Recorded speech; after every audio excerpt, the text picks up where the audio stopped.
शाहू स्टेडियमवर सुरू असलेल्या श्री शाहू छत्रपती के.एस.ए. फुटबॉल लीग स्पर्धेत आज दुपारच्या सत्रातील पहिला सामना झुंजार क्लब विरुद्ध बीजीएम स्पोर्ट्स यांच्यात झाला.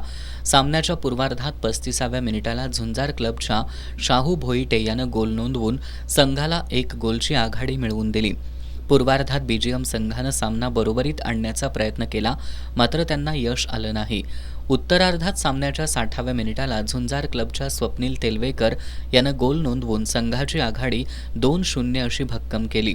या सामन्यामध्ये दोन्ही संघाचे खेळाडू एकमेकांच्या अंगावर धावून गेल्यामुळं झुंजार क्लबचा खेळाडू सुजित आर आणि बीजीएम स्पोर्ट्सचा खेळाडू सिद्धेश यादव यांना मुख्य पंचांनी रेड कार्ड दाखवलं. सामन्याच्या उत्तरार्धात 77व्या मिनिटाला झुंजार क्लबकडून श्रवण शिंदे यानं गोल करत संघाला 3-0 अशी आघाडी मिळवून दिली.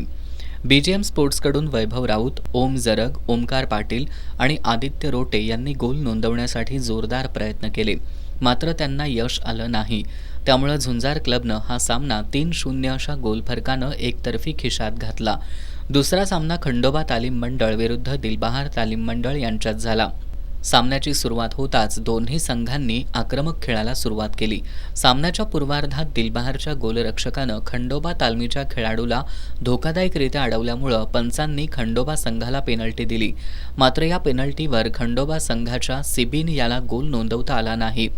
त्यामुळे पूर्वार्धात सामना गोल 0 बरोबरीत राहिला. उत्तरार्धात खंडोबा तालीम मंडळाकडून दिग्विजय असणेकर, प्रभू पोवार, ओंकार लायकर, रोहित जाधव यांच्या चढाया वाया गेल्या. सामन्याच्या 66व्या मिनिटाला रोहन आडनाईकच्या पासवर पृथ्वीराज साळोखे यानं मैदानी गोल नोंदवत संघाला 1-0 अशी आघाडी मिळवून दिली. यानंतर दिलबहारकडून रोहन दाभोळकर, प्रतीक कांबळे, प्रीतम भोसले, शोएब बागवान, सुशांत अत्तिगरे आणि सतेज साळोखे यांच्या संधी वाया गेल्या.